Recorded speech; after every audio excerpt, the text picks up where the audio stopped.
All are dependent variables.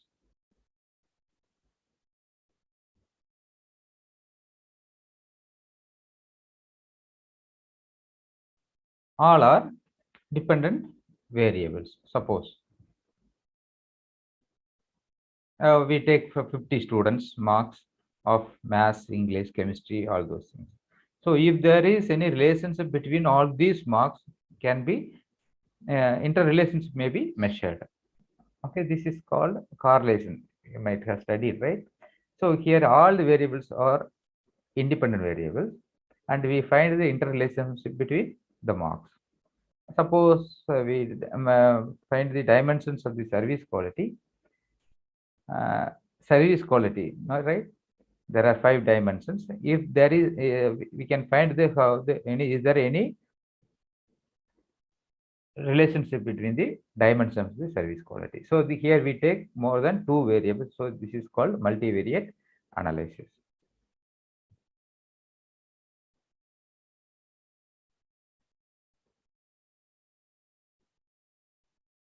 So here so far discussed about different types of analysis. So before selecting the statistical tools, we have to see how many data we are going to have. That is single data or 2 data or 3 data. Okay. Another classifications of the statistical tools, parametric test and non-parametric test. So the parametric test is nothing but here, if the population is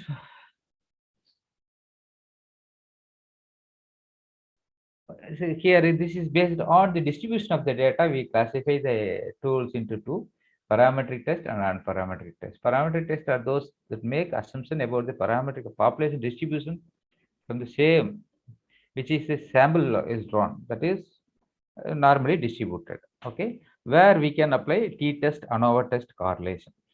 So this is this type of tests are classified based on the distribution of the data. Non-parametric tests. Non-parametrics are used when the data is not normal. Okay, if it is normal, we apply parametric test. If it is normally distributed, we can go for non-parametric test. So what is distribution of normal distribution? Uh, Non-normal distribution, we can discuss it later. Therefore, the key feature of here, Mann-Whitney test, Wilcoxon test, Kruskal-Wallis test, Feynman ranking, Candles W. There are some non-parametric tests. We can see it later with the help of SPSS. So what we have discussed so far, we classified the statistical tools based on the analysis and based on the data, that is univariate, bivariate, multivariate. Based on the distribution of data, parametric test and non-parametric test. Okay. And then now, before entering into the SPSS, we have to understand the nature of the data. Because based on the nature of the data, we are going to classify, we are going to apply the tools. Okay. We cannot apply, suppose if you want to apply one way or another, the data should be accordingly. We cannot apply for any number. We cannot apply for any type of data. So, okay, so based on the data type, we are going to apply statistical tools. This is the basic. This is the basic requirement.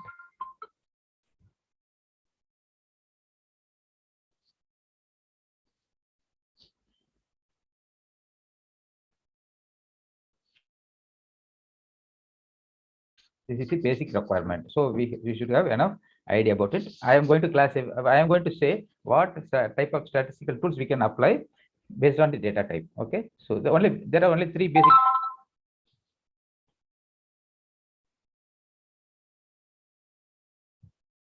There are only 3 basic types of data.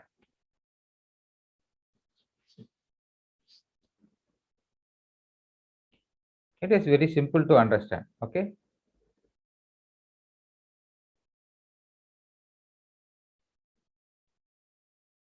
Excuse me.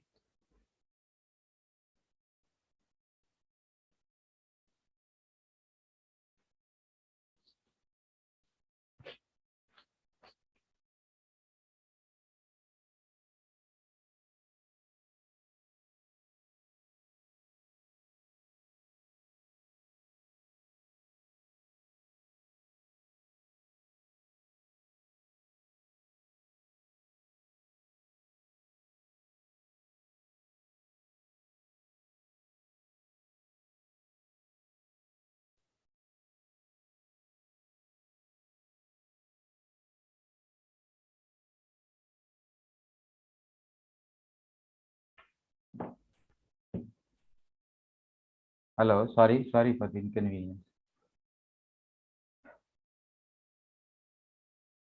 Okay.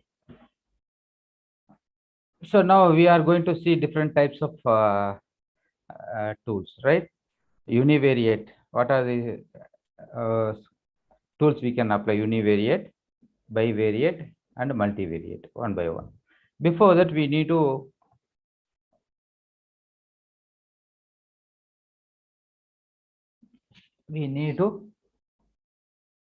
see the basics of SPSS.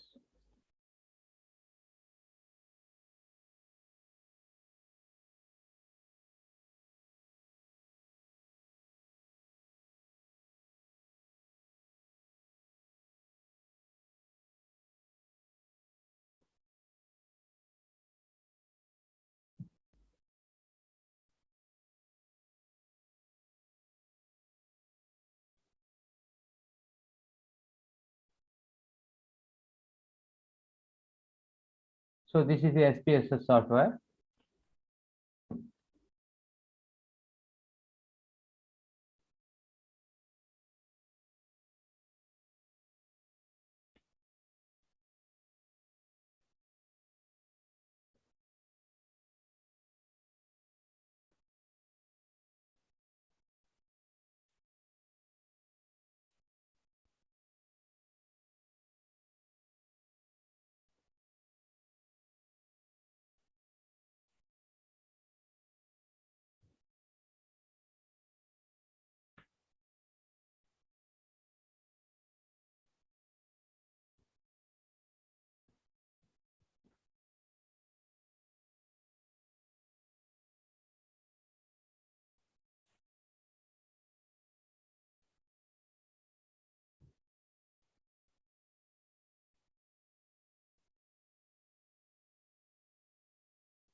Okay, this SPSS software,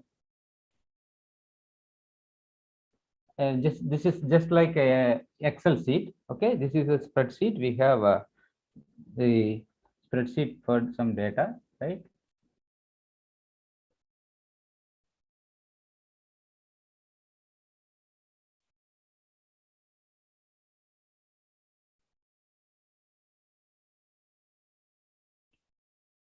So this is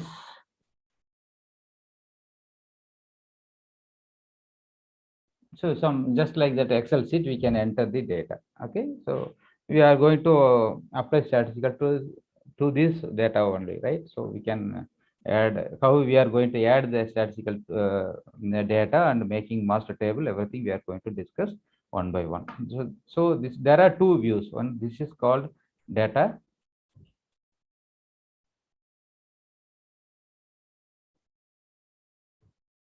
Data type, and another one is variable view. So first we have to declare the variables. Okay, I give I demo with some examples just for the convenience. First I explain the okay, this is called data view, this is called variable view.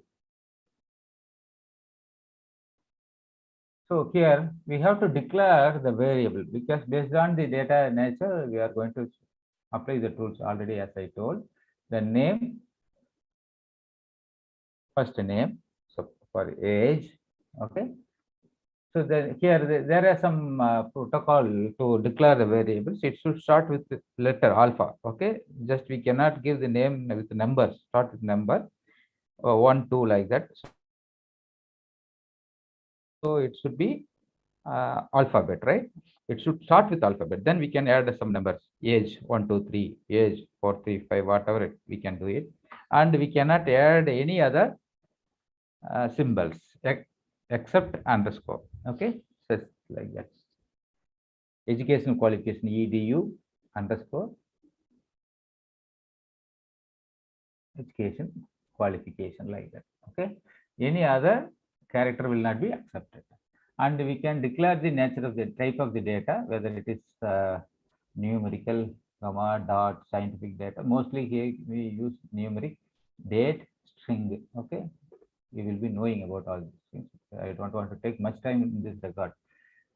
and with that is the how much decimal we are going to declare, and the label of this variable, because here just you see that educational qualification age, the name itself we can understand, but this we cannot be understand. So we can add educational qualification.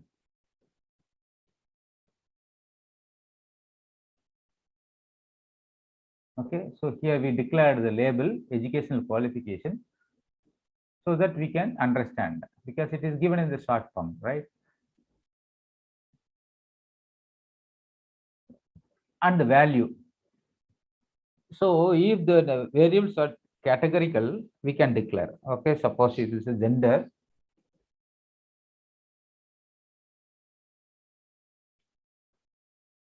Okay, here we can declare that 1 male,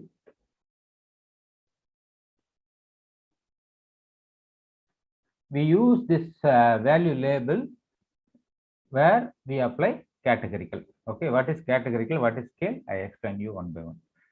So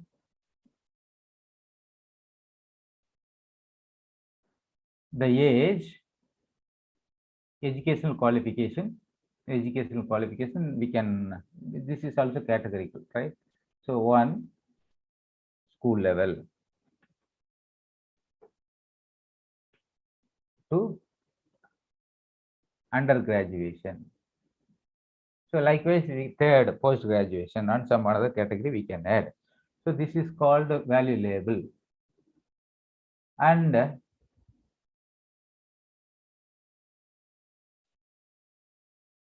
a missing value, if there is any missing value, that is if we don't have any data in for any, then that can be considered as something, some value. So that can be declared here, but we are not going to use the missing values.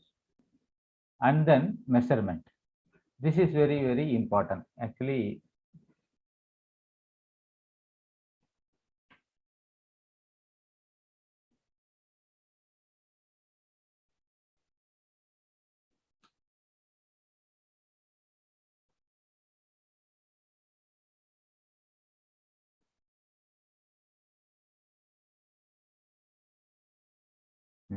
so okay, the data type.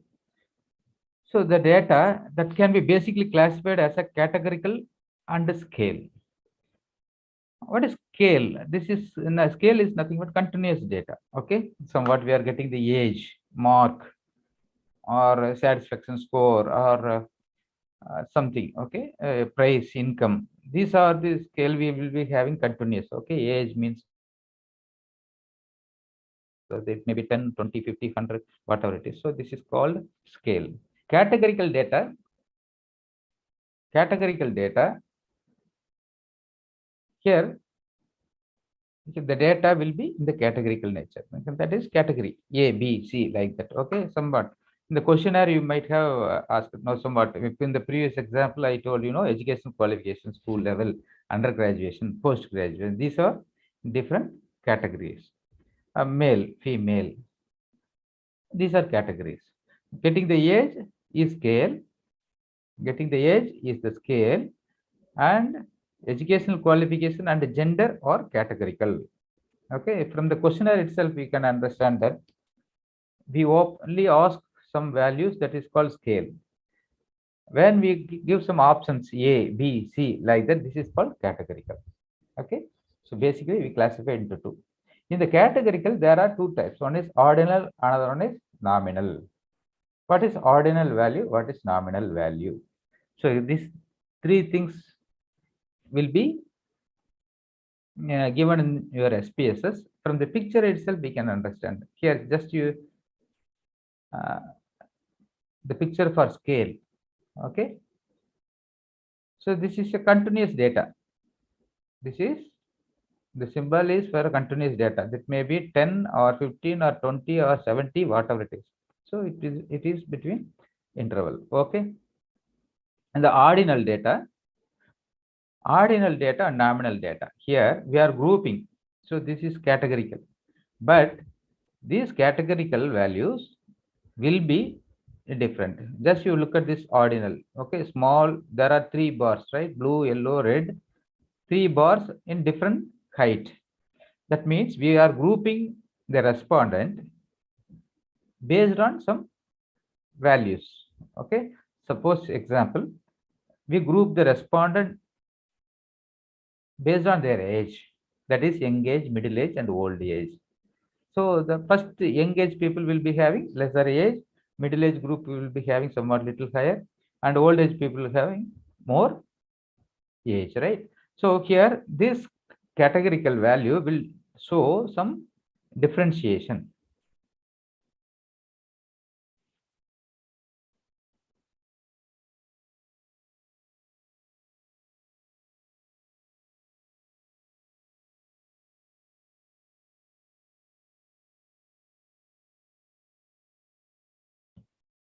Okay, so this ordinal level that will be in the different levels, right? So the same way the categorical data also classified as a nominal. This nominal data, which is, look at this, there are 3 rounds, yellow, red, and blue. There are different groups, categories, right? But these categories we cannot say which is lesser, which is higher. As already told, age group, lesser age, middle age, old age, or satisfaction, less satisfied, moderately satisfied, and highly satisfied. So these data are called ordinal, but nominal. Here there are different categories, but we cannot say which is superior, which is inferior, which is higher value, which is lesser value. So in those categories which are called nominal. Okay, so just like gender, male, female. Here we should have declared this gender as a nominal value, because both male and female are neither superior nor inferior. So there we can have different category, but all the categories are same. So this is called nominal data. Okay. Now I come to the SPSS. So here age, this is a scale data. Educational qualification, this is ordinal. Okay, the school level is somewhat up to higher secondary, and then undergraduation is additionally 3 more years study, and the post graduation 2 more years study. Likewise, gender, this is called nominal data. So this is I explained from the PowerPoint. Okay, right. So here I explained the fundamentals of very basic of the SPSS. That is, one is data view, that is called like SPSS spreadsheet, and another one is variable view. Okay, now here we declared 3 variables, right? So 3 variables are named just age, educational qualification, gender. Okay, gender. So these variable, now these names are have been declared here in the data view. Now in the educational, just you keep the cursor mouse point on edu QUAL, and it shows educational qualification. Why? Because we have declared label for educational qualification. That's why we are able to see educational qualification in full text. So these basic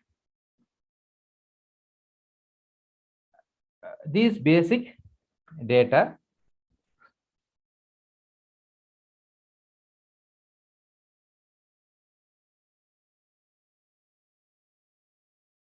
these 3 basic data, which is I explained with some example, right? Now we can go for some another aspects.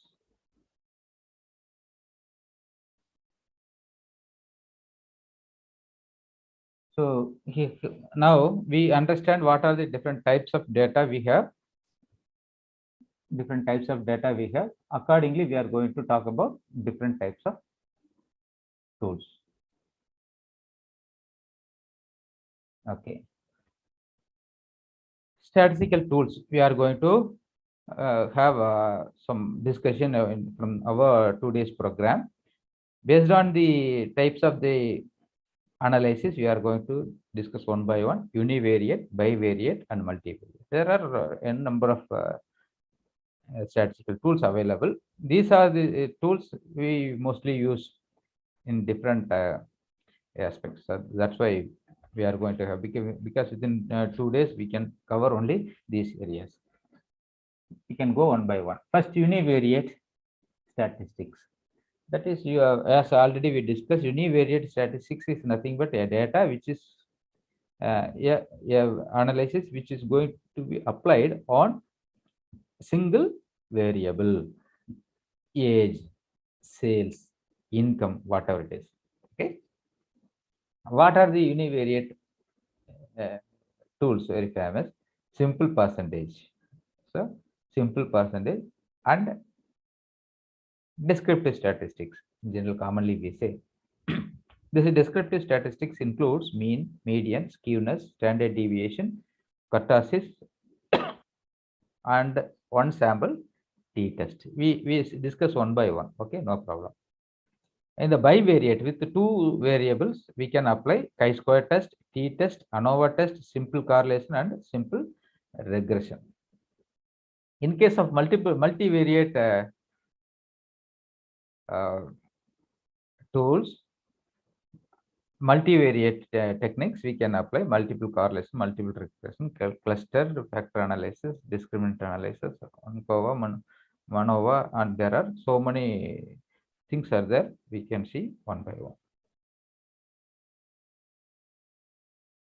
First, okay. So I am going to give some demonstration about applying these different types of univariate, bivariate, and multivariate statistics.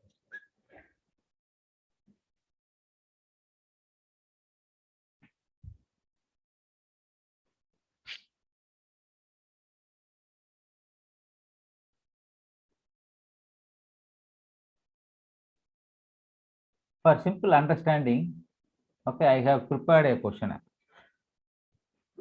Because the questionnaire is the basic thing. This is which gives input, okay, right input for our study. So this is called so that's why the framing the questionnaire is very important. So for just for understanding, here I have chosen customer satisfaction towards Cadbury chocolate, right? We are measuring the customer satisfaction. So for which this questionnaire has been classified into part. One is demographic variable, another one is satisfaction. Okay, this is the fundamental, the basic objective of this study is to measure the satisfaction of the customer. So what are the category we have collected is age, gender, educational qualification, annual income, and domicile nature of residential area. So here we assume that this personal or demographic variable of the respondent will influence on the satisfaction, because this is, we assume, we know that the behavior of a human being will be influenced by their demographic variable. So we consider from this example, okay, we have considered only 5 variables: age, gender, educational qualification, annual income, and nature of residential area. We are going to test whether the satisfaction will vary based on the age group. Chocolate, mostly we assume that chocolate will be mostly preferred by the young people, children, right? So accordingly, we assume that age may be one of the factor, and gender, male, female. Is there any preference or taste satisfaction is differing based on the gender? Educational qualification, right?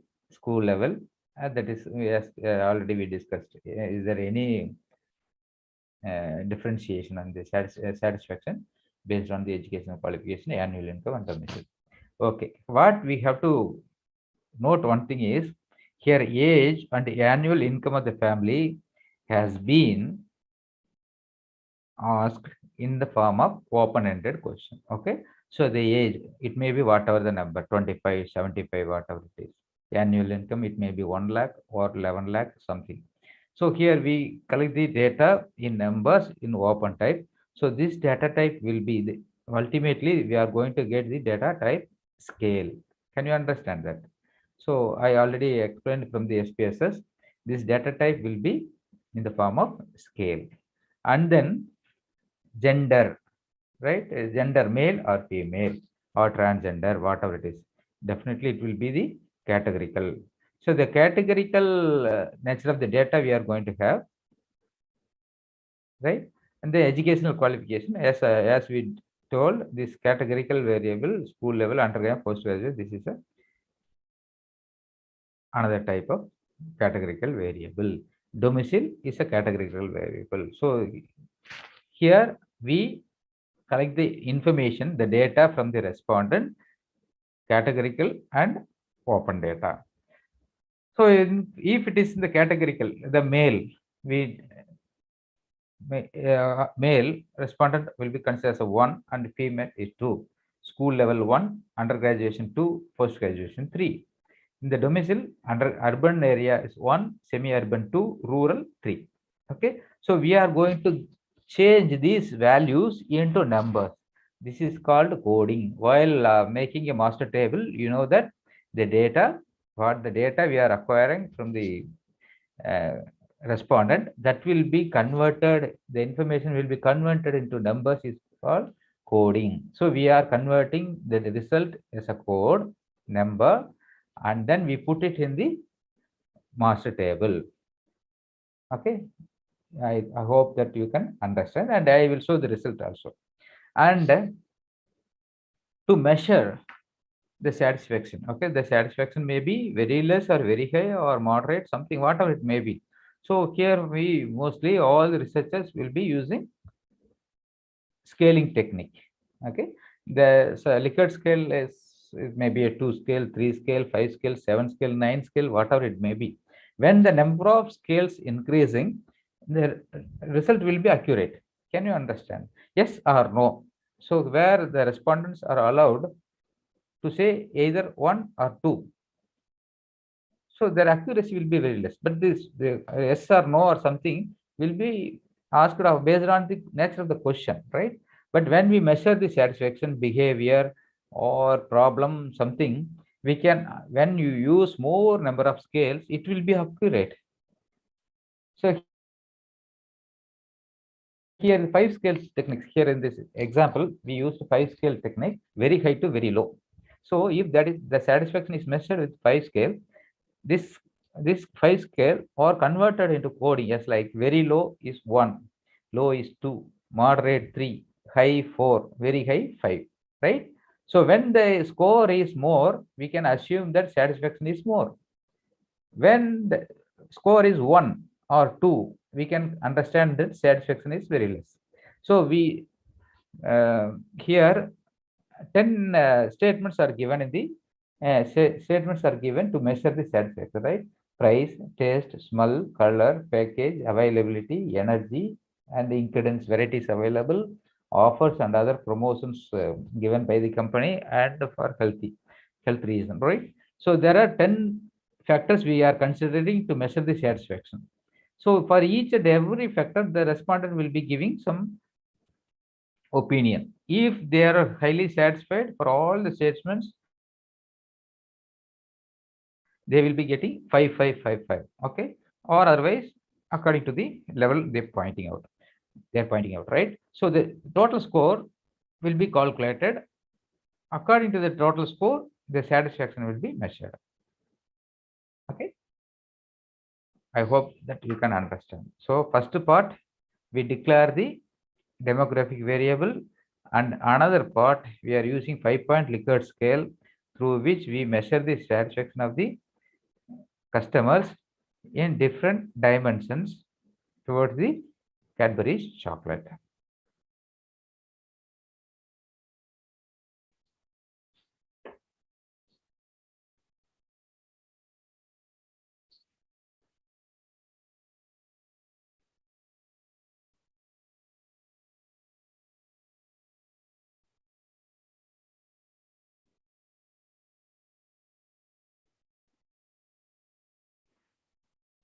Okay, now the same questionnaire, right? So we collected the data from 100 respondents. Okay, all the results, the data received from the 100 respondents are converted into numbers. This is called coding. Okay, this is the respondent 1. The row 2 represents respondent 1. The first row shows variable name. Okay, can you remember? This is age. We are not going to use the name for analysis purpose. Okay, so we start with age, gender, educational qualification. So age, gender, educational qualification, annual income, domicile. Okay, these are the basic information regarding the profile of the respondent. And we have collected 10 factors, right? The satisfaction towards price, taste, smell, like that. So this is the second part of the questionnaire. This is the first part of the questionnaire. And look at this answers. Age is open type, scale data. Annual income is a scale data. And gender 1 and 2 categorical. Educational qualification 1, 2, 3 categorical. Domicile 1, 2, 3 categorical. Okay, and other rest of the variables, variables are given in the scale. Okay, if a respondent, here the second respondent highly satisfied with the taste, so he has chosen very high, so we have given 5 scores, right? 5, 4, 3, 2, 11. Already, as I explained from the Likert scale, these 5 points are given. So this is called master table. So in the master table, which is drawn with the help of Excel sheet, the first row deals with the variable name, and rest of the rows are consist of information about 100 respondents. Okay, and you should know one thing here: the name of the variable should be typed with the protocol given by the SPSS. Okay, what is that? That name should be start with alphabet, and there should not be any space. Suppose education qualification, educational space qualifications, there should not be any space. Okay, and only underscore we can use. Why this protocol is followed in the Excel is this Excel table is directly converted into SPSS database, right? That's why we frame like that.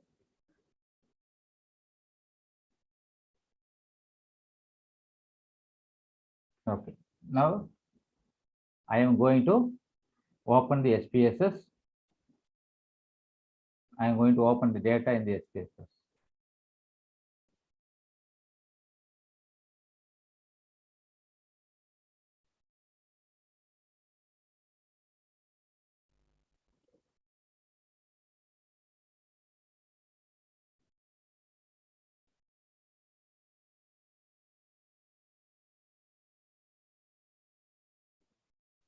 This Excel format. Okay, Excel sheet. I showed the Excel sheet. This is going to be opened.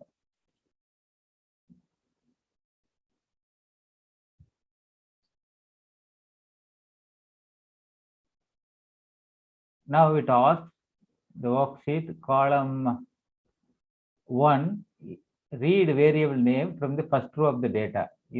Can you remember the Excel sheet? First row deals with age, gender, and all those things, right? So now this first row of this Excel sheet will be taken as a variable name. Okay, just click OK.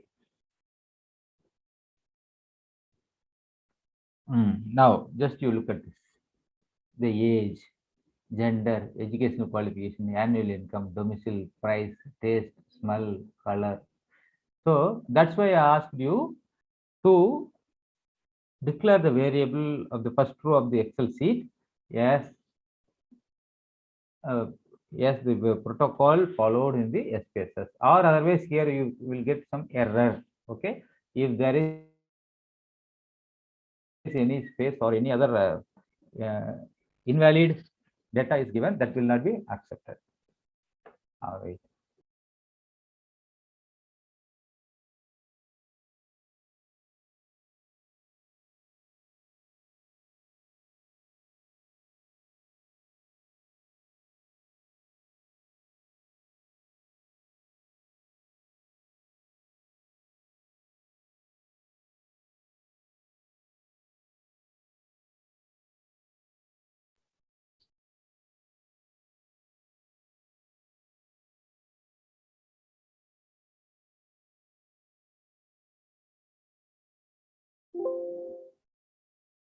Okay, I try to increase the volume of my speech. Try to get it. Okay, here, as I told, the variable declared in the Excel sheet, the first row is considered as variable name, and remaining rest of the variable rows, that is from number 2. Can you remember this Excel sheet? Come to the Excel sheet. First row is considered as a variable name, and the remaining rows from 2 to 101 are taken as data sheet. Okay, now you look at this. Okay, from 1 to 100 variables, 100 respondents data are tabulated in the SPSS.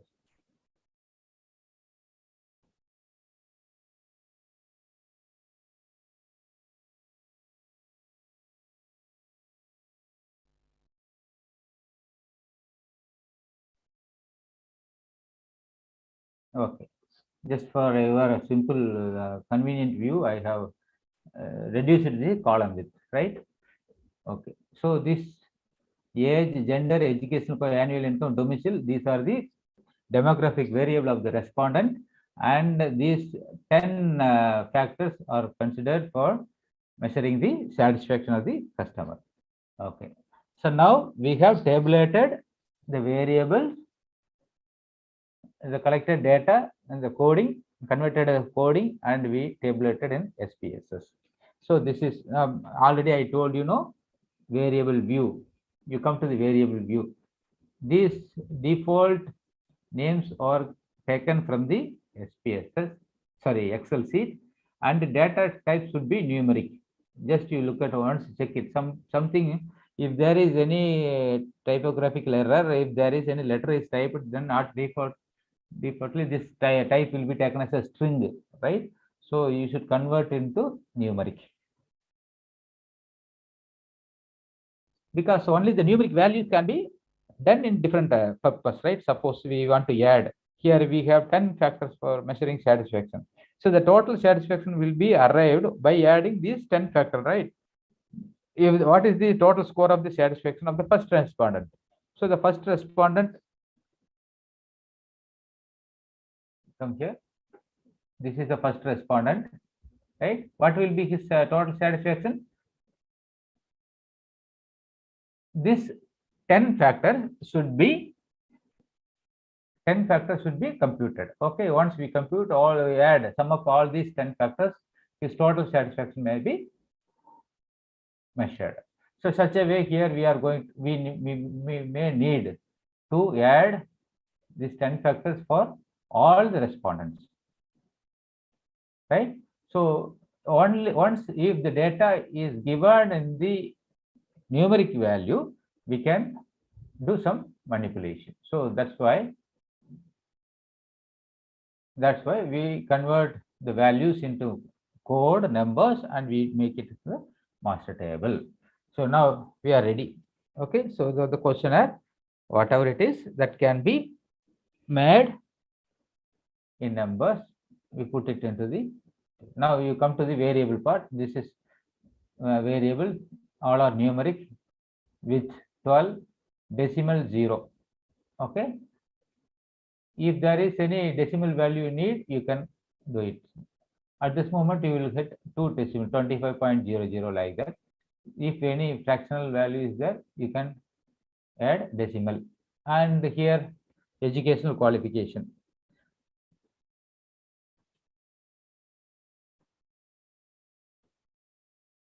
Okay, I add the label for educational qualification as we discussed earlier. Uh, there will be some other convenience also. When we are getting result, this information will be displayed for this purpose. Supposing here annual income, right? The annual income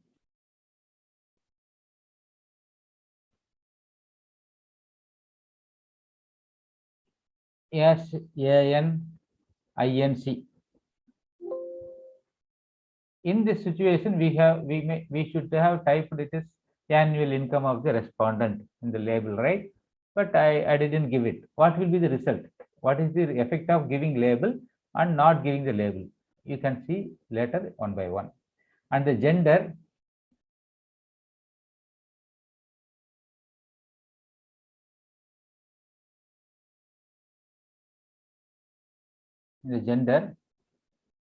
one is male,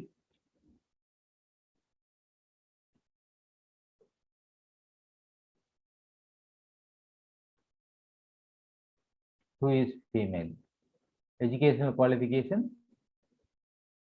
Why we are adding the labels for each category? Because while getting the results, this label value will be informed. That is school level 1, right? 2, undergraduation. 3, post graduation. Domicile 1, urban.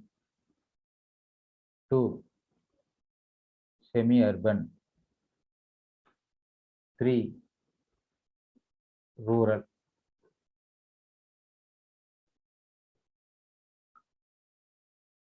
And here 1. Okay, no need to give otherwise we can give that. 1 is very low, 2 is low, 3 is moderate, 4 is high, 5 is very low. This is as per the 5-point Likert scale. So these 5-point Likert scale, once you type, you can copy and paste for all other cells also. But now we are going to see, we are not going to, just for your convenience, I am adding. 1 is very low, 2 low, 3 moderate, 4 5.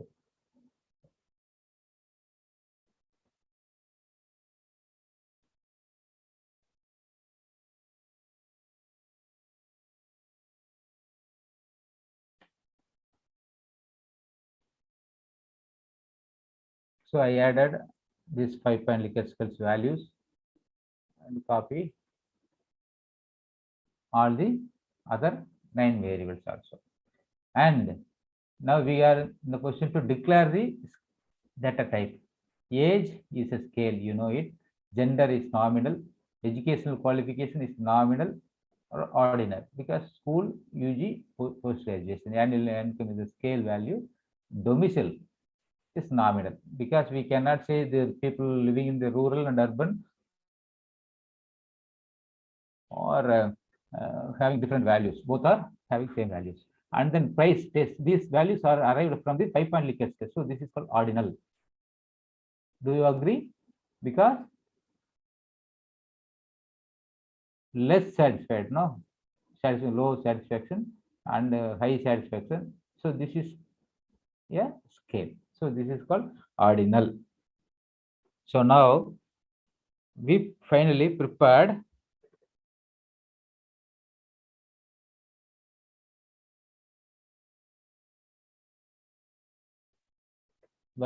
finally we prepared master table. So here in the master table, in the data view, we are having all the variables, including demographic variable and the factors of the satisfaction, right? And then the variable view, all the variables are declared properly, and its values are also declared, right? So now we are ready for applying analysis. We can see one by one. We can see one by one.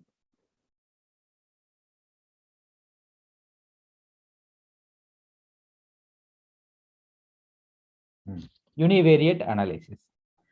So keep in your mind, univariate analysis is used only on a single variable.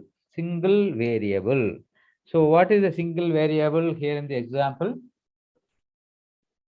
Age is a single variable. Gender is a single variable. Education qualification is a single variable. Okay, right? So if you apply any tool only on only a single data, single variable, this is called univariate. So now, what are they? Simple percentage. Simple percentage, you know it well. So this is a percentage analysis. We are applying these tools from the undergraduation itself. And this is, somebody may think simple percentage is it is not a statistical tool at all, but it is not like that. Simple percentage is a very powerful tool, right?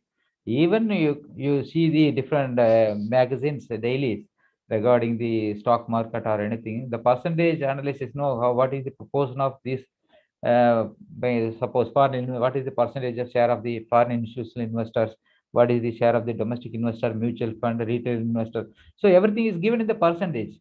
So mostly the people are thinking that simple percentage is not at all a statistics, but it is not like that. No, please understand, all the statistical tools are important. We cannot say this is worst, this is rich.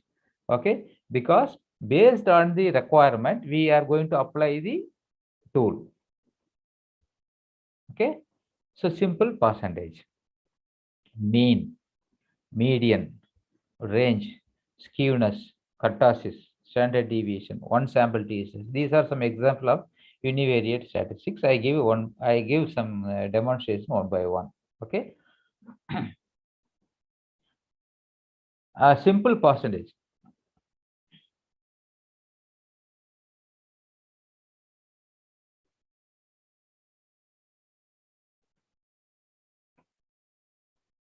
Simple percentage. That's we want to know how many males and females are there in the group. So we go for analyze frequency. So here just we straight away we go for statistical tools. Okay, each and every statistical tools will be explained from my demonstration. And if there is any other purpose functions of the SPSS will come, I will explain you at that moment. Okay, if I cover the entire page, right, the file, edit, view, data, transform, analyze, all those things, it will take much time. So we cannot complete within the stipulated period. That's why I'm focusing only on statistical tools. Okay, so first we go for descriptive statistics. Frequency. Frequency is nothing but percentage. Here we want to know how many male females are there in the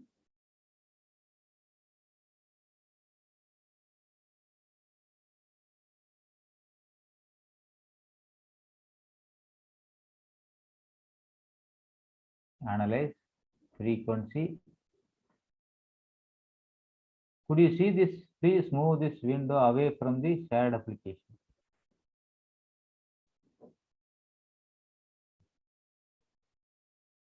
So this is the result. Okay, this is the description. 100 response we have taken, valid 100, missing 0. And then what is the result of this? Here, out of 100, 51 male respondents are there, 49 female, 51% and 49%. Okay, so this is called percentage. What is frequency? Number of respondents, percentage, and cumulative percentage, and all those things, right? Some if there is any queries, please put it in the chat box. I try to answer later. Okay.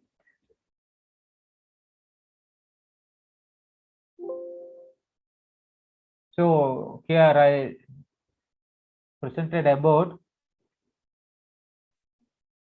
Arunachalam sir or Priya madam. If there is any important question regarding the presentation, please you stop and raise the questions. Okay, or otherwise I will answer at the end of the program. Sir, good morning, sir. Good morning, madam. Sir, Excel screen is alone visible. SPS is not visible. They have given in the chat box. So now you are not hello. Yes, sir. And now I am with the SPSS. You couldn't see it. No, the Excel sheet has been shared, sir. SPSS has not been shared. Madam, now I am showing the SPSS. Is it visible to you or not? Yes, it's visible, sir. Then I couldn't understand. Those who are watching in mobile, this number may not be visible because these numbers will be little less smaller. No, that may be the reason. Or is there any other inconvenience? Sohail sir.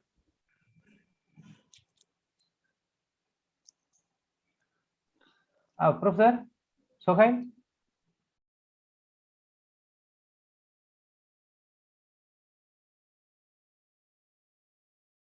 Sir, the screen is not moving towards. It is standing in 100 and 101. Sir, your screen has stopped and nothing can be seen for past 25 minutes. We could not see anything. You were showing the data analyst how to do it, but we could not see anything. Is it? We keep on messaging you, but nothing worked. Is it? Yeah. Okay, sir. Please. Madam, Priya madam. Priya madam. Sir, please, sir. Please tell me that I am demonstrating each and every slide here and there. It is not visible. It's visible, but it's not moving here and there, sir.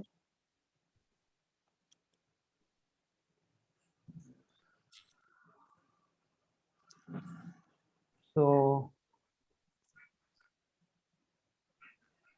Professor Sohail sir, please wait.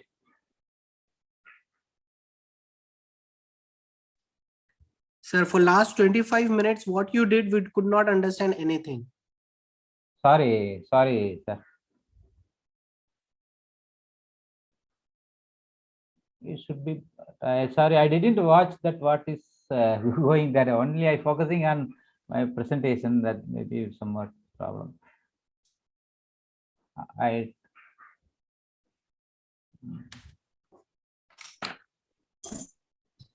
So here, could you see this PPT?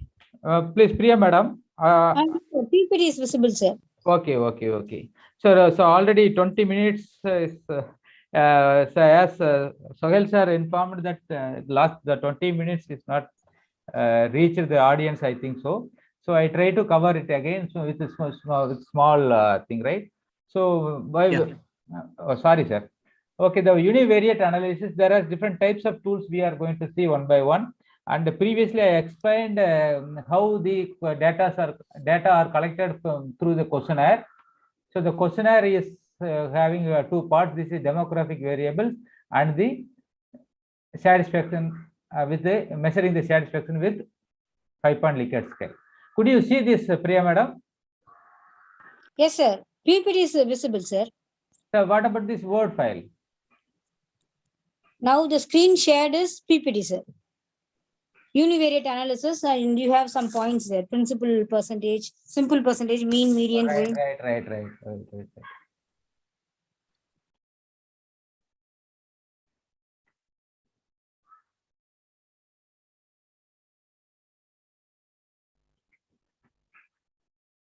So now can you see the Word file now?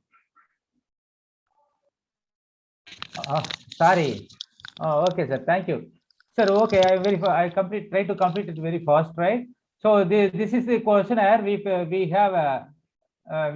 framed to measure the satisfaction of the customers towards a Cadbury chocolate, right? So here we get information from the respondent in two parts. One is demographic variable. We understand that because demographic nature, that is socio-economic character of this respondent will influence on the human behavior, right? So the satisfaction. So here we consider 5 factors: age, gender, educational qualification, annual income, and domicile. And second part deals with measuring the satisfaction of the customers with 10 factors, from price, taste, smell, color, packing, availability, energy. So for example, I have given 10 factors. Okay, these satisfaction towards these 10 factors are measured with 5-point Likert scale: very high, moderate, low, and very low. Okay, and here the age and the annual income are in the open type, right? Question paper. So here we will get the numbers: age 20, 30, 40, 50, like that; annual income 2 lakhs, 3 lakhs, like that. So these data will be open. So this is called scaling data. I hope that you could recall it from the PPT. Already I explained as you are watching the PPT. And the gender, educational qualification, domicile. Okay, these are the categorical nature. So here scaling data and categorical data. And I forgot to tell one thing already. I use this occasion as to tell that many of the researchers used to frame the age, annual income are also in the categorical nature. Okay, you might have seen that age up to 25 years, 26 to 30 years, 30 to 40 years, 40 to 50 years, like that. But it is my suggestion not to frame the question like that. Okay, the age. So you should try to get the information in the scale format to your level best. Okay, can you understand? If you are able, if you can get the values in the scale, that will be more valid than the categorical. But in case of the gender, educational qualification, we cannot get in the scale data. So there is no other way. We should go for the gender and educational qualification as a categorical. Even some studies, the educational qualification is measured in the scale value. Okay, why? How this is years of studying, that is 10th. Suppose a respondent has studied 10th standard, he or she will put 10. Undergraduation means 15, post graduation means 17, 18, like that. Okay, so this is why I am insisting you to get your level best in the scale value. Is some of the statistical tools can be applied only on the scaling data. Okay, so structural equation model, sim, regression, correlation, these are some tools can be applied only on the scale data. If you collect the data in the categorical, suppose age up to 30 years, 30 to 40 years, 40 to 50 years, where you cannot apply correlation or regression or anything. So that's why. Then once you collected in the scale format, later you can convert into categorical data as you want. That is, you want to group the respondent based on 30 years, 30 to 40 years, 40 to 50 years, whatever you want to classify, that can be grouped later with the help of SPSS. But once you collect the data in the categorical value, that cannot be converted into scale value. Can you understand? So please, dear friends, and you also suggest the researchers, future researchers, try to collect the data to the their best as a scale data. Okay, right? So now this data is drawn in the Excel sheet. Already explained, but you couldn't see. This first row has been the first row consists of name of the variable. So the name of the variable is SPSS. With the SPSS protocol we followed. Age, gender. What is the SPSS protocol? Each variable should be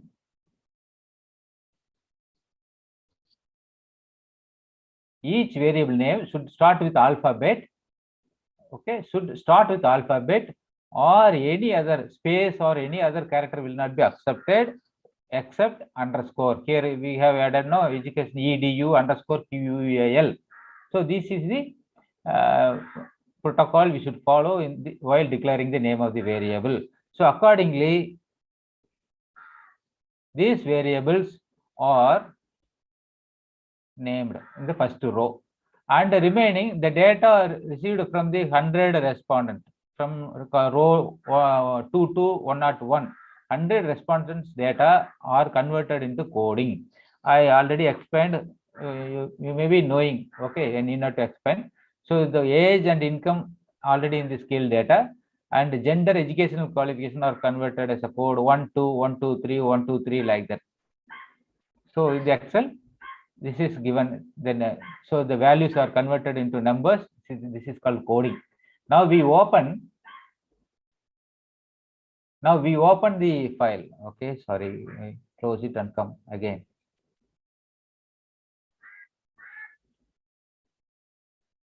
I open this Excel sheet.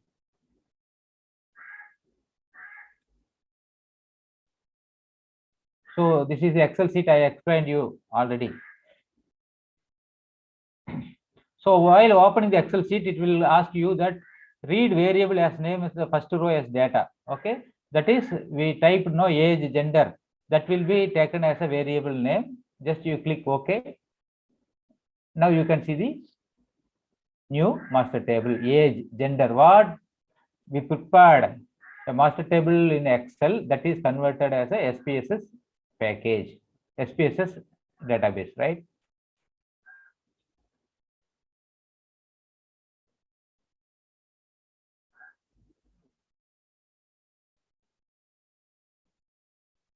Okay, so now the age, gender. So here just you look at this age and the annual income or in the scale data, gender and educational qualification, domicile, price, all these are categorical, right? 1 2 3 1 2 1 2 3 like that. And the price and health up to this 10 factors are measured in 5-point scale. So the value will be 1 2 3 4 5. So the data of the 100 respondents are tabulated. So this is called master table. And you come to the variable view.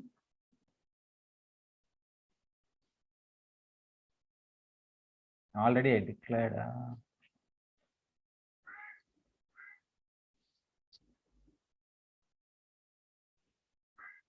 I saved this master table. Okay, age, gender, male is 1.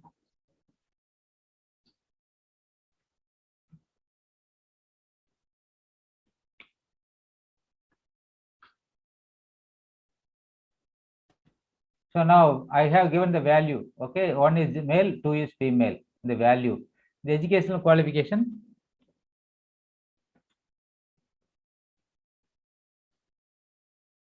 So the label is given. Already I explained, you know, once we name the label, it is given the label value that will be come in the output. For annual income, I didn't give any label value. You just see what will happen.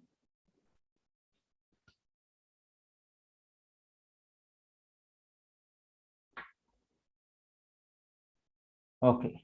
So now these variables have to be declared. Okay. Scale, gender, nominal, educational qualification, ordinal, domicile, nominal. These are ordinal value. 5-point Likert scale, you know, very less, higher, highly satisfied. So this is they are ordinal values.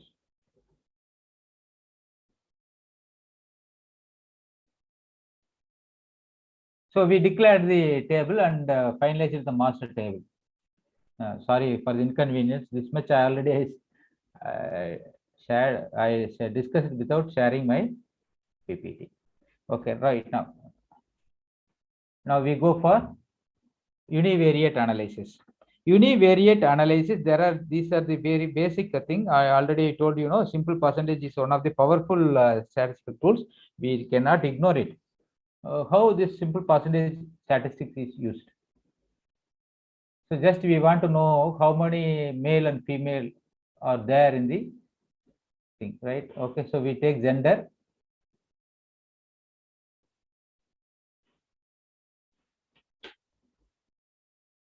Okay, here usually the SPSS there will be 2 boxes. Okay, this is the left is what are the variables available, and out of which what variable we need to analyze, that should be selected right side. Okay, we take gender and click OK. This is the result. So the result shows that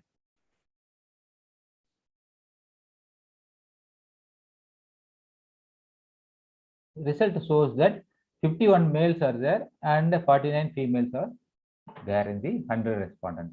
Okay, so this is a simple percentage. Accordingly, if you want to based on the domicile, here just you look at this, male 51, female 49. Okay, but when you go for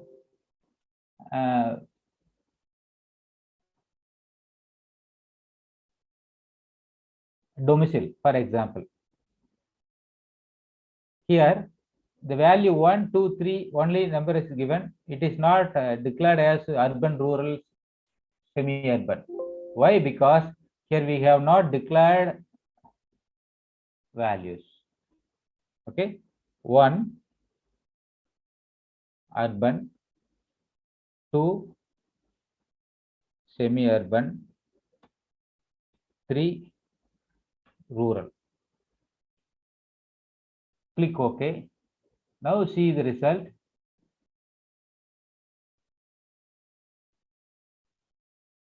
Urban 28, semi-urban 48, and rural 24. Okay, so this is the importance of declaring the values of the categorical variable. Okay, likewise, educational qualification, school level, likewise we can declare it. Okay, now the master table is ready, and we discussed one of the tool, simple percentage, then mean, median, mode. Okay, need not to explain what is mean, median, range, skewness, kurtosis, standard deviation, and thing, because if you want to know in detail, you send me the we get the my number and you ask in the WhatsApp. I try to explain my best. So in the short period of time, just we can just I can show how this can be used. Mean, median, mode, these are the basic statistics we are learning from the school itself, right? So the mean, median, range is nothing but the minimum and maximum numbers from a scale. So the mean, median, range, skewness, kurtosis can be applied on the scale data. Please understand, it cannot be applied for the categorical data. Could you understand? So the mean, median, mode, skewness, the descriptive statistics, these statistics are called descriptive statistics. This can be applied only on the scale data. What are the scale data we have collected in our example? One is age, another one is annual income. Okay, now I go with examples. Analyze descriptive statistics and descriptives. Okay, age, annual income. Option, what are the options are there? Mean, standard deviation, minimum and maximum regarding to the range. Okay, variance, kurtosis, skewness.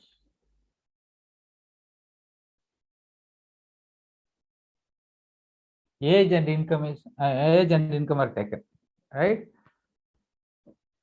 So this is regarding the descriptive statistics. And descriptive statistics, 100 n is number of sample respondent. Minimum age, regarding age, minimum age is 12, maximum age is 47. Annual income is 1,40,000 is the minimum, 8,70,000 is the maximum.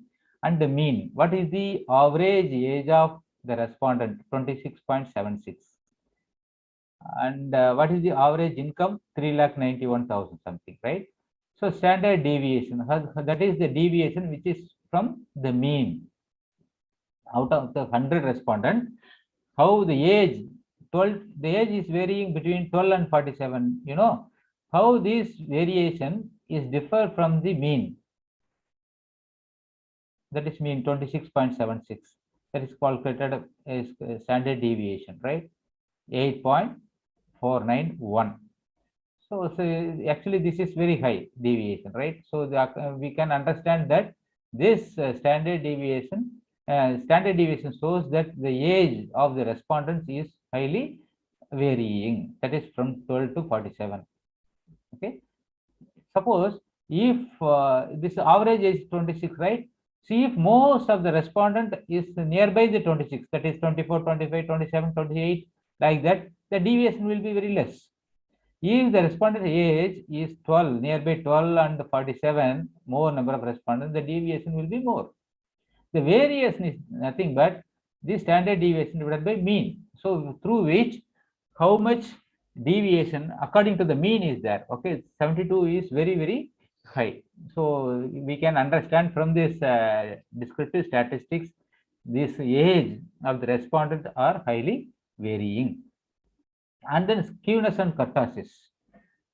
So this is related to distribution of the data. Okay, skewness and kurtosis. What is the skewness? That is a skewness somewhat how this bell shape type normal distribution. I explain you later. Okay, wait, I come to you. Already have a picture. I come to that now. Okay, so the distribution of the data will be in the bell shape. Is that right? The data distribution will be in the bell shape. So this is sample. We are assuming that is the respondent population age will be 0 to 100. And what will be the actual mean? That is the center point, right? So this is the peak point. If the distribution of the respondents in the bell shape, so this is called normal distribution. So here just you understand, we split in two parts, left and right. The both left and right parts are equal. Then only we will get a bell shape. Just if you have more number of respondent on the left side, okay, the bell shape will be here on the left side, and right side will be less. Here the tail, it will go longer on the right side and very peak on the left side. So here in the our example, here all the most of the respondents are engaged. Okay, most of the respondents will be engaged because engaged people will prefer chocolate, right? No, so according when the age is very less, there will be more number of respondents. So the the top curve will go like that in the left side, and when the age increases, the number of respondents will be less. So the bell shape will be like this, right? So it is not normally distributed. So the skewness shows the bell shape. The bell shape, if both left and right type of the right side of the data distribution are equal, this is called normally distributed. That is called symmetric skewness, right? If it goes on the left side top, left high, right the tail and neelama portion, then it is called positive skewness. If suppose something, if more number of respondents on the right side, that is old age, the bell shape will be go like that. Okay, the tail side, the left side will be the tail, and then the right side will increase this side, this is called negative skewness. So from which we can understand the data is not distributed accordingly. Then what is kurtosis? Kurtosis is nothing but the height of this peak. Okay, the bell shape is there, no? So this shape will go to a maximum of like that, no? This much or something, this much. It's simple. From our example, if the chocolate is preferred by all the age group, not variably the young or old. Okay, so all the age group people will be buying, means the shape will be very less. They will be distributed equally. And when only a group of people, that is engaged people, prefer chocolate, means the satisfaction will be go like that. The number of respondents will be go like that in the engaged group side. When it goes on the age group increases, no, this will be very less. So the peak of the bell shape will be, if it is higher, then we can say that this is highly kurtosis. If it is less like this in the flat, very not a big level, so it is called less kurtosis, right? So here both kurtosis and skewness, if it is nearby 0, then we can say that it is normally distributed. Okay, now I come to the output. So according to the age 12 and 47, the skewness is very positive. That means what? This bell shape is on the left side, that is engaged side. So only engaged people are buying, more number of engaged people are buying chocolate. So this is positive skewness. And the kurtosis is minus, that is below 0. That means this bell shape is not very peak. This is somewhat very bottom level. I show the chart and explain you. Okay, I draw the chart and I tell you. Okay, regarding the income, this is also in the left side. Okay, when more number of respondents are from the less income group, and the kurtosis is also very minus. That is what this is not become taller. This curve is very less. I show the draw and understand.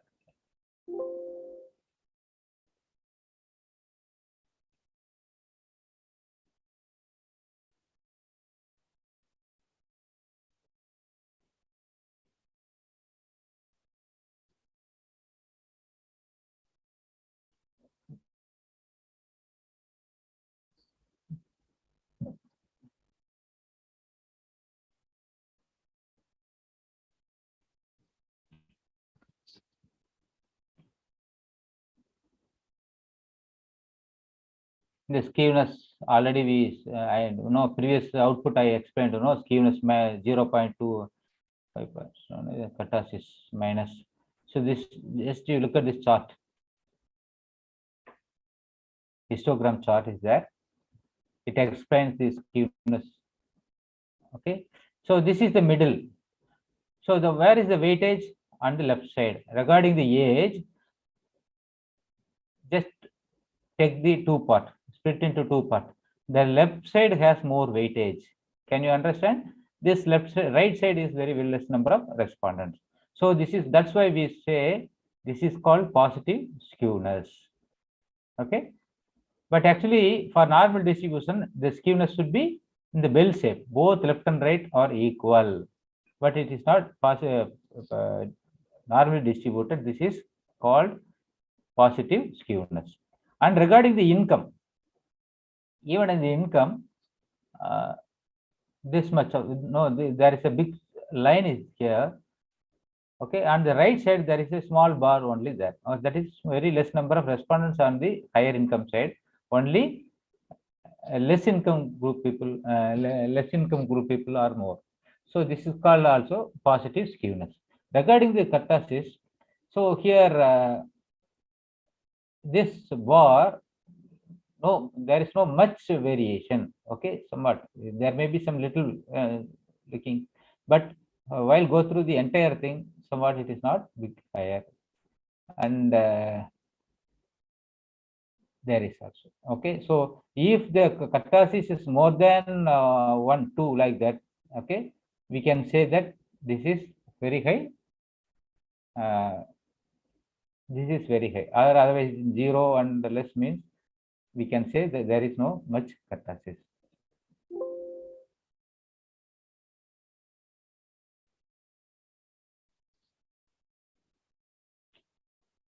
So the mean, median, range, skewness, kurtosis, called standard deviation. I told you, standard deviation is nothing but the deviation of the x from mean. How much the data is deviating from the mean. So age, I told it differs between 12 and 47, I think.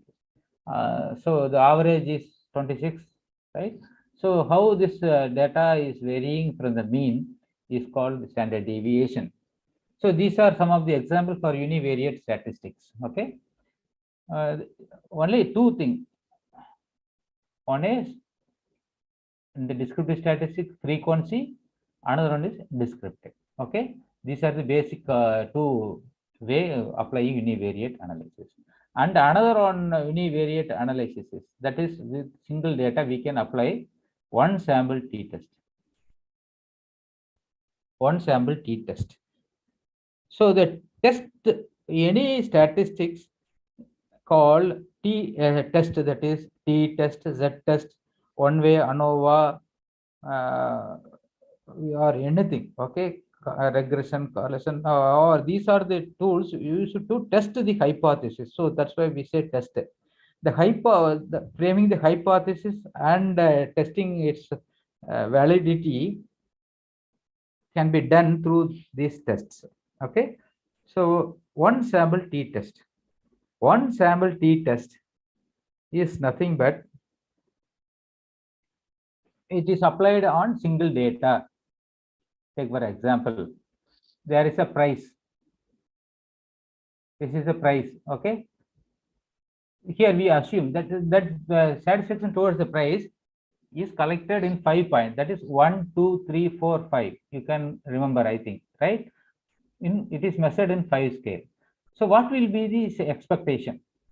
What do you expect? That if you think all the people will be satisfied, highly satisfied regarding the price of the price of the chocolate, that the score should be 5. If you think, if that is a hypothesis, that is we are assuming that you are assuming that no respondent will satisfy regarding the price of the chocolate. The cost of the chocolate is very high, so no one will satisfy. This is your assumption. So with this assumption, we can go and apply some test, that is one sample t-test, and we are going to find whether our assumption is right or wrong. Right or wrong.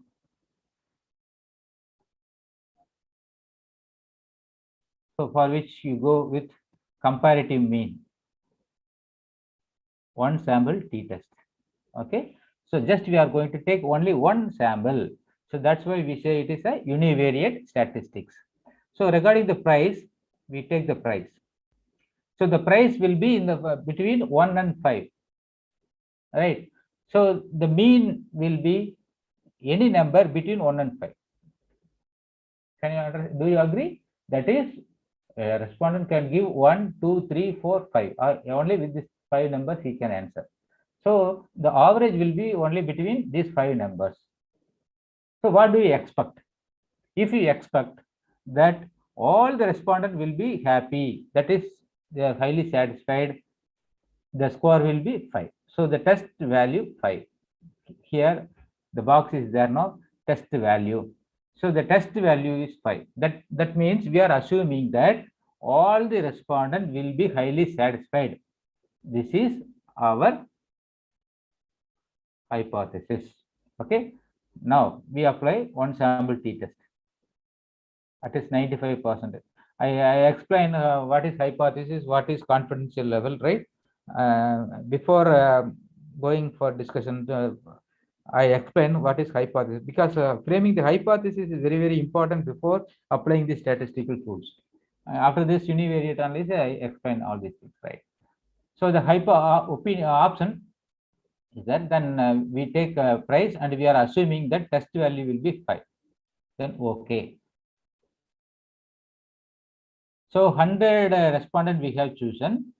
Average satisfaction regarding the mean is 3.73. So already I told you, the number will be 1 to 5. So the average will be between the number 3.73. Standard deviation is 0.983. Is already, we explained while talking about descriptive statistics. According to the one sample t-test, t-value is minus 12.916. 12.916. For the degree of freedom 99, that is 100 sample minus 1, 99. For the degree of freedom 99, t-value is minus 12.916. Okay, it is significant, 0.000. 0.000 means it is significant at 1% level. So here we start to test the hypothesis. So I explain you how this hypothesis is framed and test. Okay. Before going into that, we complete this one sample t-test. What we assumed, that is, this mean will be 5. Okay, this mean will be 5, but actual mean is 3.73. Hypothesis mean, that is, we assumed 5, but the actual mean is 3.73. So the difference between the population mean, that is called hypothesis. Okay, hypothesis mean or population mean is 5, and the actual mean is 3.73. So the deviation is very, very big. So according to the one sample t-test, it is insignificant. It is significant. What is significant, what is insignificant, I tell you later. Again, I do it once again, please. Here we assume population mean is 5, right? If the population mean, that is, we are assuming that will be average. That will average means what? It falls between 1 and 5. So it will be 2.5. If one of the researcher assume no respondent will not satisfy, no respondent will satisfy, that is, the average will be 1. Okay, average will be 1. So in the one sample t-test, here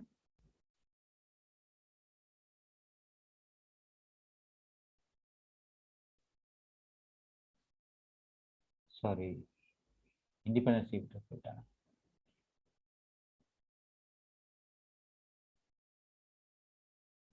This is 1. Already here we put 5.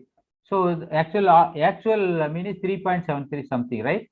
So this is entirely different. So our hypothesis was rejected. And if a respondent can assume it is 0 or 1, that is, all the respondent will not satisfy regarding the price. So the respondent may hypothesis assume that it is 1. So accordingly, he will get the result. What will be the result? Hypothesis assumed score is 1, but actual score is 3.73. So it will also be rejected. What the hypothesis was framed was not valid. So it will be rejected. So now, for our convenience, I say the expected hypothesis will be 3.7. Why I am putting 3.7? The actual mean is 3.7. Right? Could you recall? The actual mean is 3.7. And we are also assuming the average mean, the population mean will be, satisfaction will be regarding the price 3.7. So what will be the result now? Just to look at that. Actual mean 3.73. What we assumed test value 3.7. So we assumed, we hypothesized, that is, average satisfaction score will be 3.7 and the actual satisfaction also 3.7. So what we framed the hype assumed, that is right. So the t value is 0.305 for the degree of freedom 99. The significant value is 0.761. That is more than 0.05. So the hypothesis accepted. Okay. So I explained what is hypothesis, where we can accept, where we can reject. From this example, you keep in your mind, when the significant level is when it is more than 0.05, we accept null hypothesis. Please note in a paper, if significant value, that is p value, right, or probability value, if it is more than 0.05, we accept the null hypothesis. Here is this more than 0.05. So we accept the null hypothesis because the assumed hypothesis, assumed mean and expected mean are same. Okay.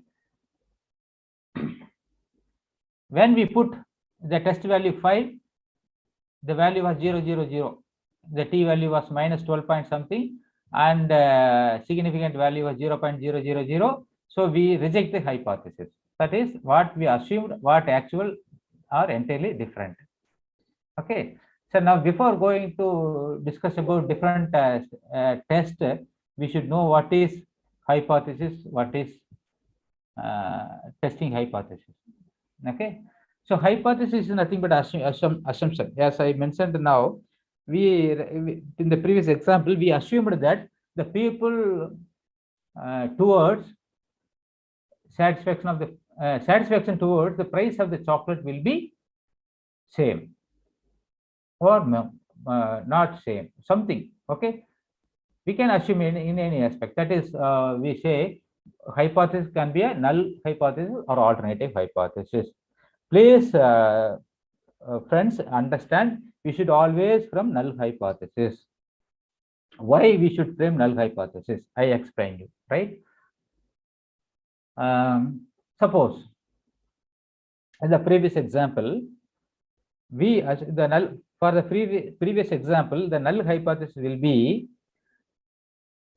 the frame, that is the satisfaction of the respondents towards price across all the respondents will be the same. Okay, it will not vary. It will be 3.7 something. Okay, we are assuming. If it is contrary to that, that is, it is not 3.7, the result will be the same. What we got for 5, we assumed 5, the result is 3.7. So it was 0.000. So when 0.000, the hypothesis is rejected. That is, the hypothesis is failed to prove it. Okay. So once we frame the null hypothesis, the interpretation will be accordingly. One thing. Okay. And another part, I give one example. Okay. Just for a simple understanding, I am telling the satisfaction of the chocolate will not vary according to the gender of the customer. Okay, what we assume, that is both male and female like chocolate.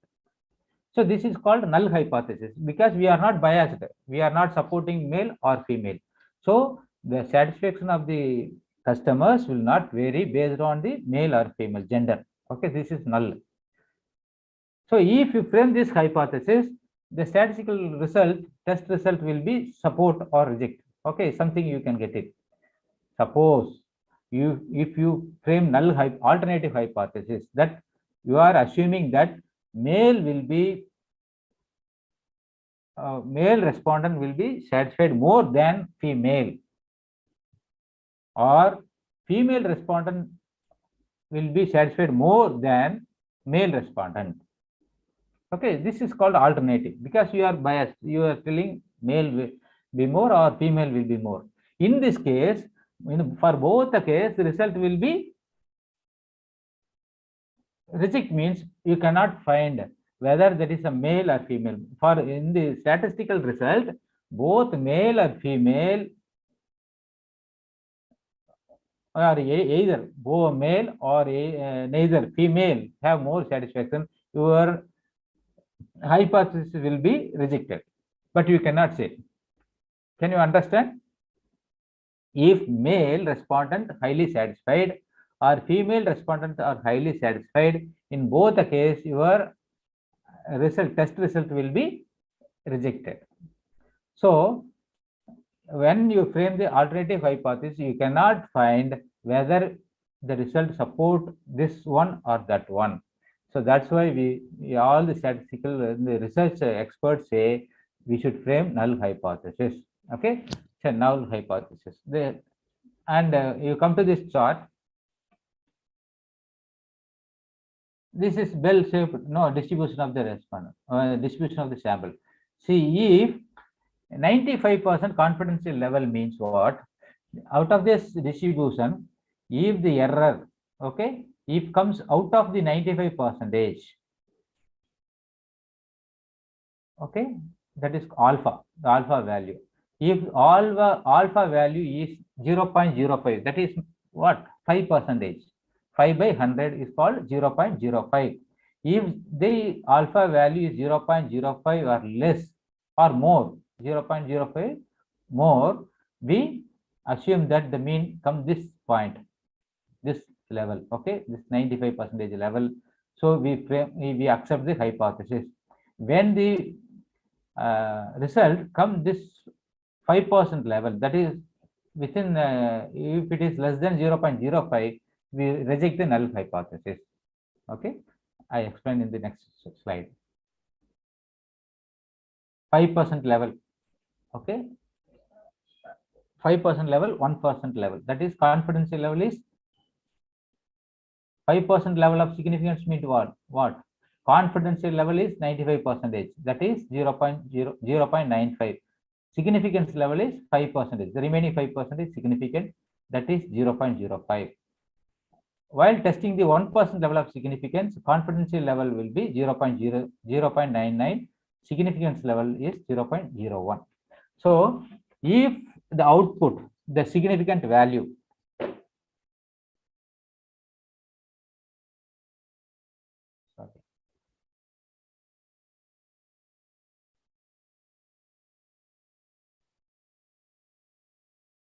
okay, here, this is significant value.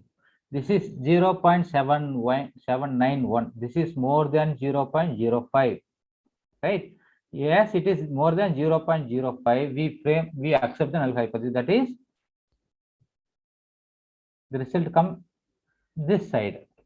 Okay, this is more than 0.05. So it is not significant. So we say it is insignificant. So the framed hypothesis accepted. If the value is 0.000, so this is lesser than 0.01, so we say that hypothesis is rejected at 1% level of significance. That means strongly we reject. Okay, what is 5%? What is 1%? Is 5% is somewhat bigger.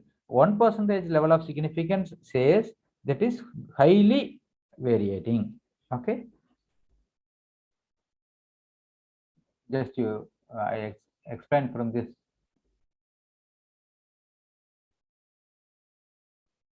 No, 4.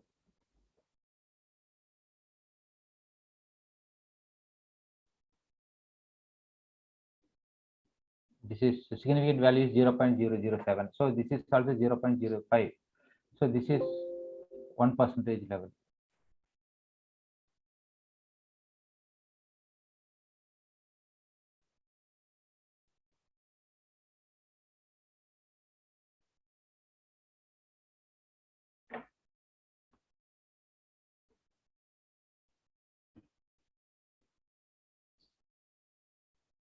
So this is 0.478. Okay, so this is hypothesis accepted, and when we assume 5 or something, we say we can find that this is rejected. Okay, so now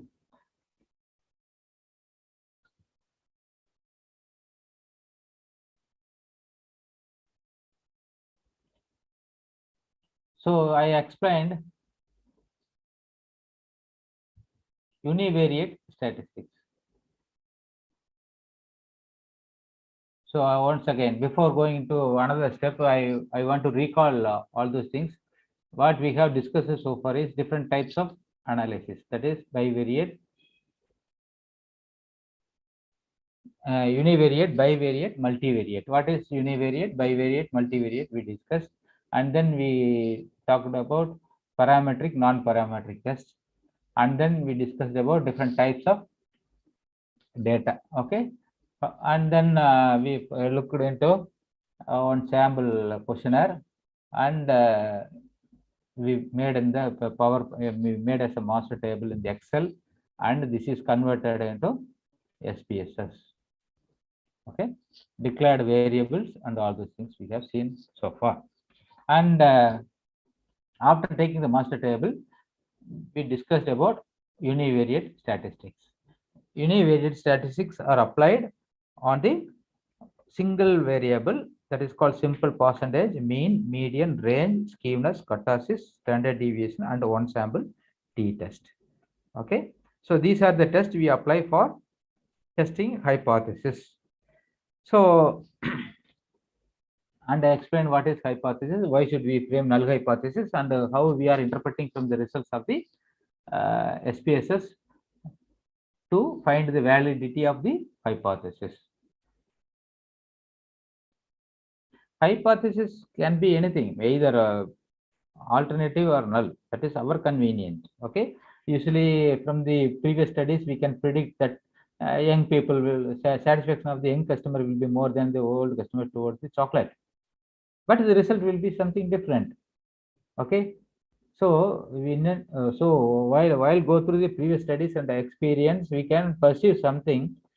So this is called alternative hypothesis. But when we are applying the SPSS or any statistical application, you can understand that this interpretation will be given based on the null hypothesis. Okay, that's why I ask you to frame null hypothesis. Another one important thing is, once you frame null hypothesis, if the hypothesis is rejected, there is a simple, that is, you can say whether the male respondent are highly satisfied or female respondent highly satisfied. This is on different answer. But when you frame alternative hypothesis that male respondents are highly satisfied, this is your assumption. But the result is telling there is no variation between male and female, or female respondent satisfaction is more. That is entirely reject your assumption. At this occasion, you have to prove why, what is the reason, on what basis your assumption was wrong. You assumed male respondent is satisfaction more, but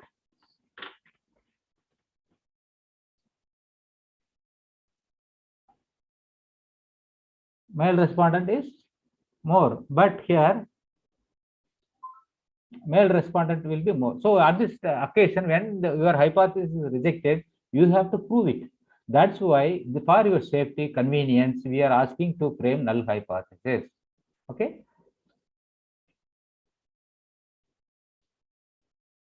Now we move to bivariate analysis. Bivariate analysis, mostly all these variables are used. All these variables are used to test hypothesis. So before entering into this bivariate analysis, we discussed about hypothesis. What is hypothesis? How to test the hypothesis? How we are going to frame it? Okay. So here bivariate statistics classified into two, parametric and non-parametric. So as already explained, parametric is the data will, when the data are normally distributed, we apply parametric, and not normally distributed, we can apply non-parametric. Or how the distribution of the data is measured, as you know, histogram from the kurtosis skewness I showed, you know, the histogram chart, the bell shape shows you that how this data were normally distributed or not. If the bell shape both left and right side are equal and it is having somewhat little peak, not more than that, that is kurtosis should be nearby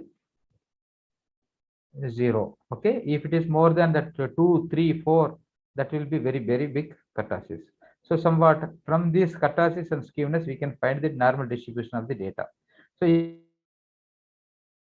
if the data are normal distributed, we can apply parametric test, or when it is normally distributed, we can go for non-parametric test.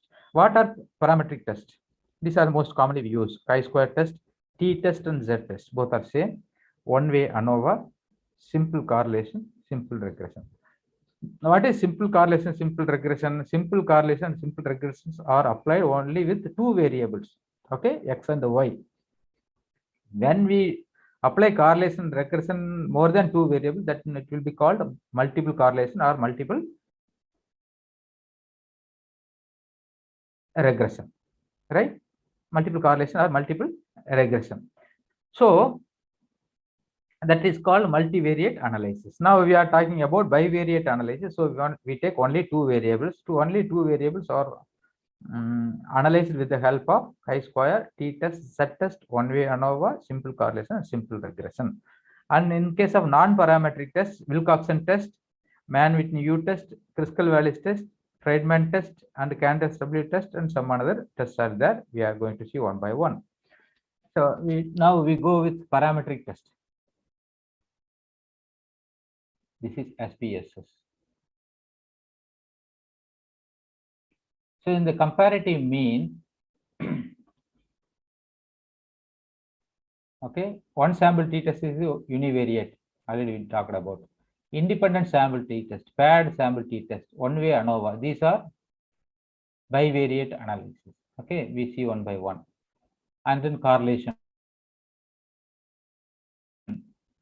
regression. Okay, and then non-parametric tests. Chi-square binomial test, so independent sample t-test and related sample t-test. These are the non-parametric tests we are going to apply with to bivariate analysis. Okay, now I want to give one demonstration regarding the operations of the SPSS. Okay.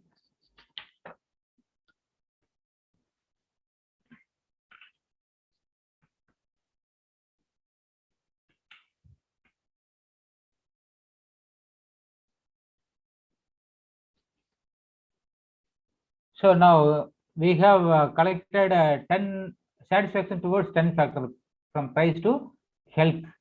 So we want to know the total satisfaction of the respondent. Okay. So what we can do, what we should do is we have to compute variables, transform, compute. So total satisfaction. Okay. Target variable, that is we are going to find total satisfaction by adding price plus taste plus smell plus color plus packing plus availability plus energy plus varieties plus offer plus health. So we consider for 10 factors. So the total satisfaction of the respondent towards all these factors are computed. So it will be added in the satisfaction variable.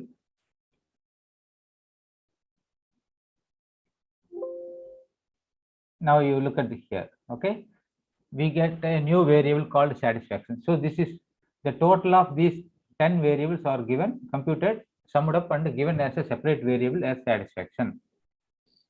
Okay, so now in the bivariate analysis, we can apply age and satisfaction, gender and satisfaction.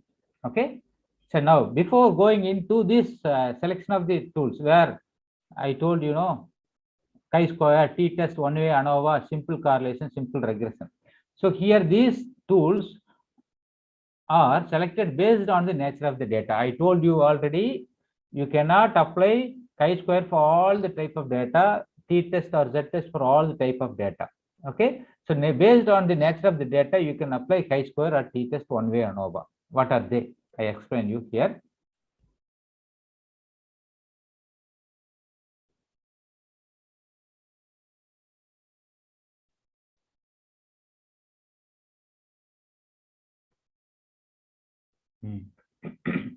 So first chi-square. So please participants, please understand this is, I want to recall this. Our data are classified into scale, ordinal, nominal. Okay, right? So where you can apply chi-square test. Chi-square test. So this is bivariate. One is dependent variable, another one is independent variable, right? So there are two variables. Where you can apply the chi-square is when both the variables are categorical. Categorical means what? It may be ordinal or nominal. Okay, can you remember? Data type, categorical, scale. In the categorical, it is ordinal and nominal, both are categorical. So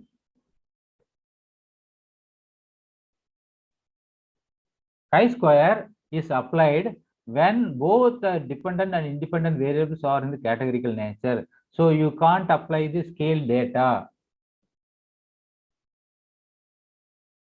Okay, so I will demonstrate for applying each and every tools. Now I take this time to explain how to choose bivariate statistical tools. Okay, chi-square, please note, chi-square can be applied when there are two variables, both are in the categorical nature.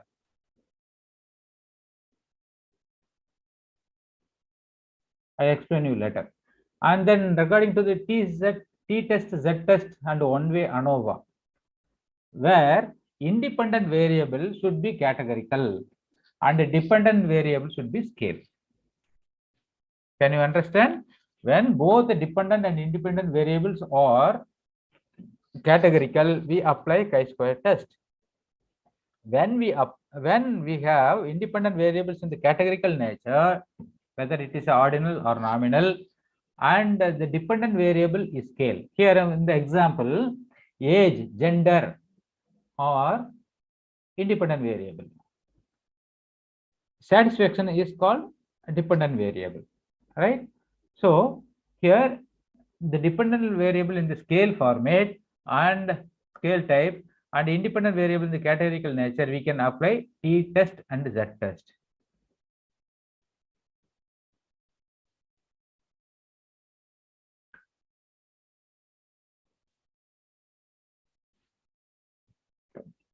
I explain these things later, okay? And correlation. Here in the correlation and regression, both the variable, that is independent and dependent variable, both the variables should be in the scale format. Can you remember, while framing the questionnaire, I asked you to try to collect the data in the form of scale format. Why? Because when the data in the scale format, then only you can apply correlation and regression. Okay, then only you can apply correlation and regression. So the data type determines or enables you to apply specific statistics. So that's why here both the dependent and independent variable in the scale format. In the regression, both the dependent and independent variables should be scale format. Here in the correlation, both the data, that is two variables, no, both are independent. If both are independent and we find the relationship between these two variables is called correlation. In the regression, there are two variables. One is independent, another one is dependent. If you find the impact of independent variable on the dependent variable, we apply regression. And the non-parametric test. The non-parametric test, independent variables should be ordinal and dependent variables are also ordinal. Mann-Whitney test, Kruskal-Wallis test, in the same way, right?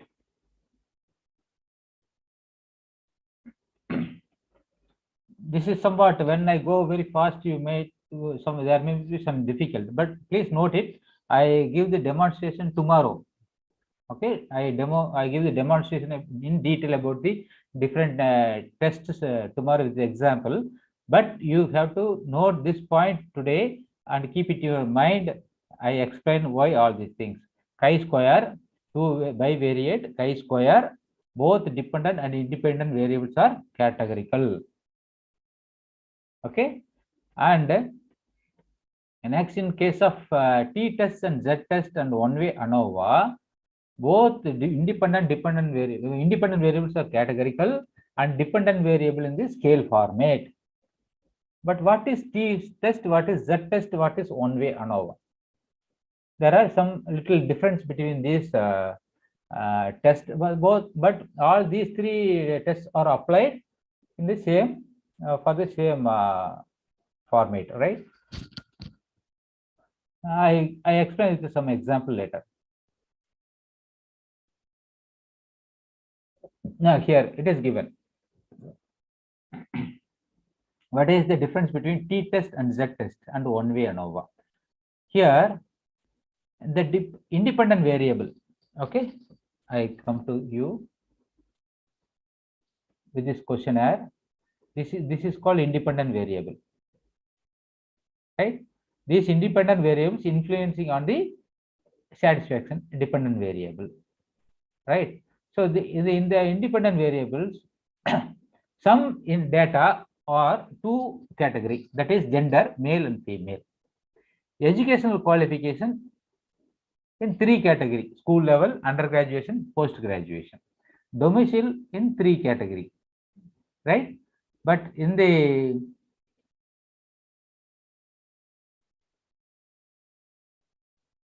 where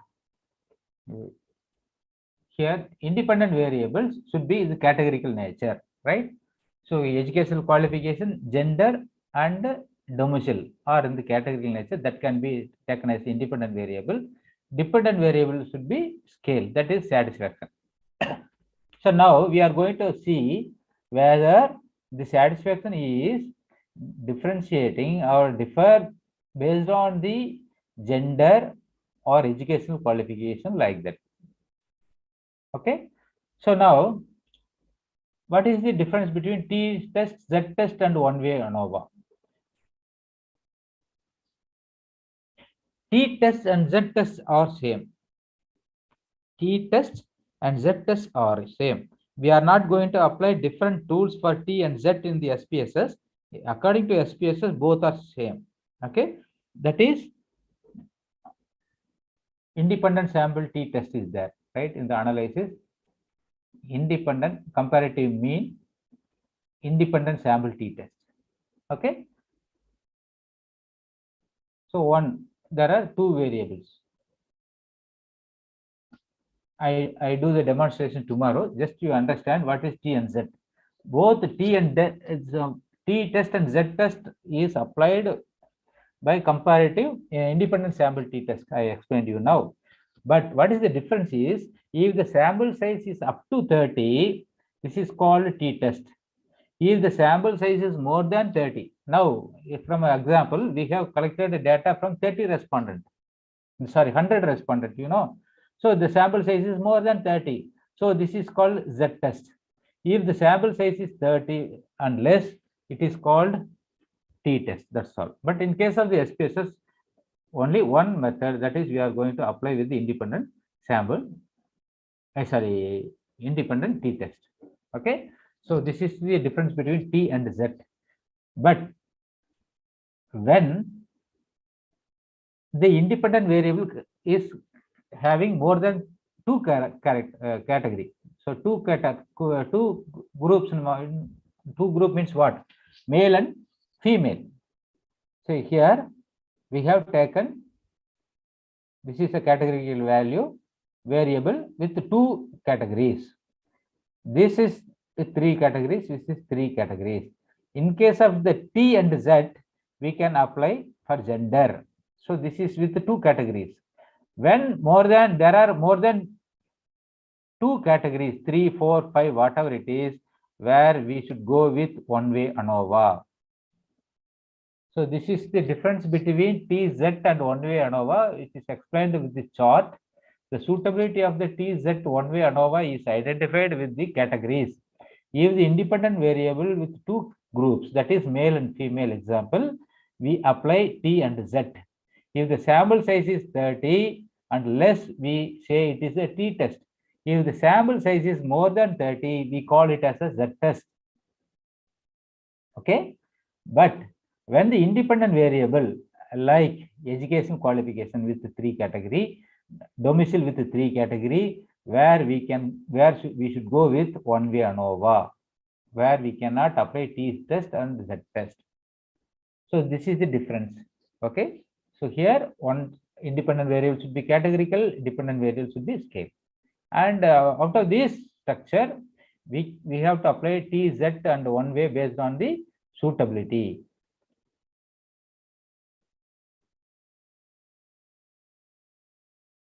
And the correlation. Independent variable, both are independent variables. That means what?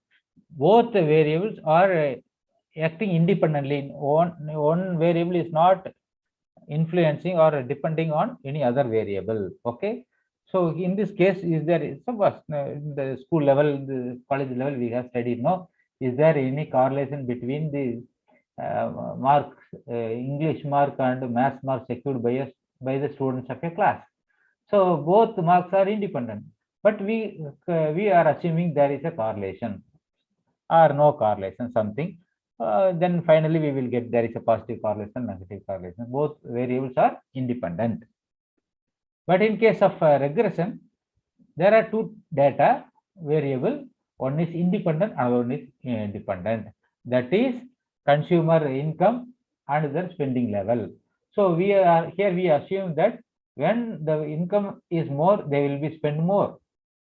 So the independent respondent say income will influence on the spending level of the customer.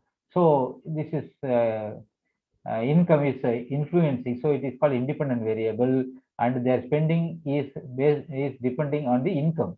So this is called dependent variable. So when these two variables are in the scale format, we apply regression statistics. Okay, so this is the introduction about the bivariate analysis, and I already classified different okay.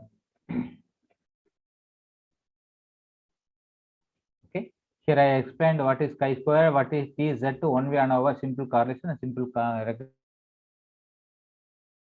regression. We give the demonstration for this bivariate analysis tomorrow, and give some idea about and some demonstration regarding also regarding multivariate analysis. Okay. So with this thing, I wish to conclude today's session. If there is any query, is there any doubt raised by the audience? I am ready to answer.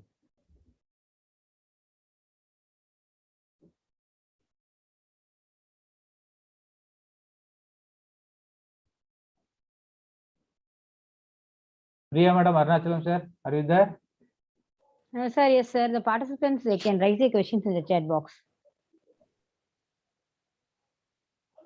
Arunachalam sir, otherwise you can mute the participants so that they can ask the questions directly to the guest. Okay, ma'am. Okay.